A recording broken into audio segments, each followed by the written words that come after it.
Hi friends, welcome back. This is your Arul. சரி வாங்க, நம்ம மல்லி சீரியல் இப்போ என்ன நடந்திருக்குன்னு பார்ப்போம் வாங்க. ஆமாங்க, என்ன நடந்துச்சுன்னு பார்த்தீங்கன்னா, ஒரு கட்டத்துக்கு மேலே கோவத்தை கண்ட்ரோல் பண்ண முடியாத நம்ம மல்லி ரேணுகாவை போட்டு பொழந்துடுறாங்க. ரேணுகானா யாரா? நம்ம சுடர்விழி அப்படின்னு நான் சொல்ல வரேன்.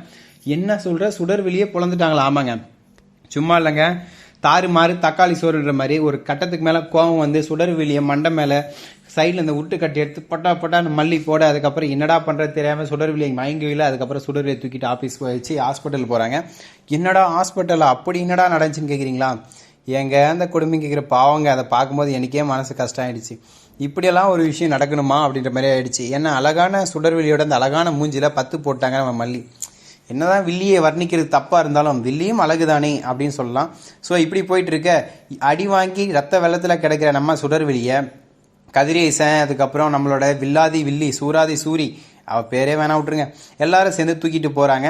தூக்கிட்டு போய் ஹாஸ்பிட்டலில் அட்மிட் பண்ணிவிட்டு அதுக்கப்புறம் மல்லி மேலே கேஸ் கொடுக்குறாங்க. ஆமாங்க, சும்மா இருந்த மனநலம் பாதிக்கப்பட்ட ஒரு பொண்ணை இப்படி மாதிரி அடித்து மண்டையை உடைச்சி ஹாஸ்பிட்டலில் படுக்க வச்சுட்டா, இது ஒரு கொலை முயற்சி அப்படின்னு கேஸ் கொடுக்குறாங்க. விஜய் என்ன பண்ணுறதுனே தெரியாமல் முடிச்சுட்டு இருக்காங்க. ஆமாங்க, ஏன்னா எதுக்குடா வம்பு அப்படின்ற மாதிரி விஜய் ஒரு பக்கம் முழிச்சிட்டு இருக்க. மல்லியும் விட்டு கொடுக்க முடியல, ரேணுகாவுக்கு நடந்த இந்த கொடுமையும் பார்த்துட்டு சகிச்சிக்க முடியல. இதுக்கப்புறம் என்ன பண்ணுறது ஏது பண்ணுறதுன்னே புரியாமல் விஜய் ஒரு பக்கம் பைத்தியக்கார மாதிரி முழிச்சிட்டு இருக்காங்க. இதுக்கப்புறம் என்ன பண்ண போகிறாங்க? மல்லியை தூக்கி உள்ளே வச்சு லாடம் கட்ட போகிறாங்களா, இல்லை அது ரேணுகா இல்லை சுடர்விழி அப்படின்ற ஒரு உண்மையை கண்டுபிடிச்சி மல்லி அதிலேருந்து காப்பாற்ற போகிறாரா விஜய் அப்படின்ற ஒவ்வொரு விறுவிறுப்பான சுவாரஸ்யமான விஷயங்களையும் டைரக்டர் சும்மா பின்னி படல் எடுக்கிறாங்க. என்னங்க நம்ம டைரக்டர் சும்மா மாசா கிளாஸாக அந்த மாதிரி பண்ணுறாங்கன்னு எனக்கும் புரியலைங்க. ஆமாம், எல்லா டைம்லேயும் ஒன்று விஜய் உள்ளே போய் மாட்டிப்பார், போலீஸ் ஸ்டேஷனில் மாட்டிப்பார். அதுக்கப்புறம் மல்லி போய் வெயிட் பண்ணி தேடி கண்டுபிடிச்சி காப்பாற்றி கூப்பிட்டு வருவாங்க. அப்படி இல்லையா, மல்லி போய் மாட்டிப்பாங்க போலீஸ் ஸ்டேஷனில்.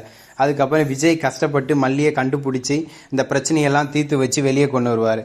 இப்போ என்னடான்னா அப்படியே உல்ட்டாவாக மாற்றி ஒன்று இப்படி இருந்து அப்படி போகிறாரு, இல்லை அப்படி இருந்து இப்படி வராரு. இவர் என்னதான் பண்ணுறாருன்னு எனக்கே புரியலைங்க. ஒரே கன்ஃபியூஷனில் போயிட்டுருக்கு. ஒன்று அவங்கள மாட்ட விட்டு இவங்கள காப்பாற்றுறாங்க, இவங்கள மாட்ட விட்டு அவங்கள காப்பாற்றுறாங்க, மாறி மாறி இப்படியே பண்ணிட்டு இருக்காங்களே. ஏன், எதனால், இதுக்கப்புறம் என்னென்ன பண்ண போகிறாங்கன்னு நினச்சாலே ஒரே ஒரு வித்தியாசமான ஒரு இதுவாக இருக்குங்க.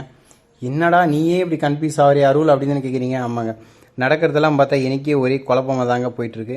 ஏன் இந்த மாதிரிலாம் நடக்குது அப்படிங்கிற விஷயம் எனக்கே புரியலைங்க. ஏன் இந்த மாதிரி டைரக்டர் கதைக்களத்தை கொண்டு போகிறாருன்னு எனக்கு புரியல. இன்னும் எவ்வளோ நாளைக்கு இந்த மாதிரி கொண்டு போக போகிறாரு, இன்னும் என்னென்ன பண்ண போகிறாரு அப்படிங்கிற ஒவ்வொரு சுவாரஸ்யமான விஷயங்களையும் அடுத்தடுத்த வீடியோவில் நான் அப்லோட் பண்ணுறேன். என்னோடய வீடியோ பிடிச்சிருந்தா மறக்காமல் சப்ஸ்கிரைப், சப்போர்ட், லைக், ஷேர் பண்ணுங்கள். பிடிக்காதவங்க கமெண்ட் செக்ஷனில் ஏன் பிடிக்கல, எதுக்காக பிடிக்கல அப்படிங்கிறத மறக்காமல் மென்ஷன் பண்ணிட்டு போங்க. அப்போ தான் ஃப்யூச்சரில் நான் அடுத்தடுத்து மிஸ்டேக் பண்ணுற வீடியோவை திருத்தி நல்ல வீடியோவை என்னால் உங்களுக்கு கொடுக்க முடியும். இல்லைனா கஷ்டங்க. ஏன்னா ஏற்கனவே டுபாக்கூர் வீடியோ கொடுத்துட்ருக்கேன், நிறைய பேர் மேலே கம்ப்ளைண்ட் பண்ணுறாங்க. அதுக்காக கொஞ்சம் நல்ல வீடியோ கொடுக்கலாமே அப்படிங்கிறது தான் என்னோட எண்ணம், வேறு ஒன்றும் இல்லை. அதுக்காக தான் கேட்குறேன். So subscribers, thanks for your support, thank you so much, Tata, see you, bye bye. இன்னொரு முக்கியமான விஷயம் சொல்லிக்கணுங்க. ஆமாங்க, என்னென்னு பார்த்தீங்கன்னா ரம்ஜான் நோன்பு வந்து ஸ்டார்ட் ஆகுது. எப்படான்னு பார்த்தீங்கன்னா ரம்ஜானா பக்ரீத்தம்மா, ரம்ஜான் தானே, ரமதான் நோன்பு தாங்க. 19ஆம் தேதி ஸ்டார்ட் ஆகுது. ஸோ என்னுடைய முஸ்லீம் நண்பர்கள் அனைவருக்கும் இனிய ரமதான் நல்வாழ்த்துக்கள். என்னடா அதுக்குன்னா டைம் இருக்குது, இப்போயே சொல்கிறேன்னு கேட்குறீங்களா? எல்லாம் அட்வான்ஸாக சொல்லி வைக்கலாம், அதுக்காக தாங்க. நன்றி, வணக்கம், தேங்க்யூ ஸோ மச்.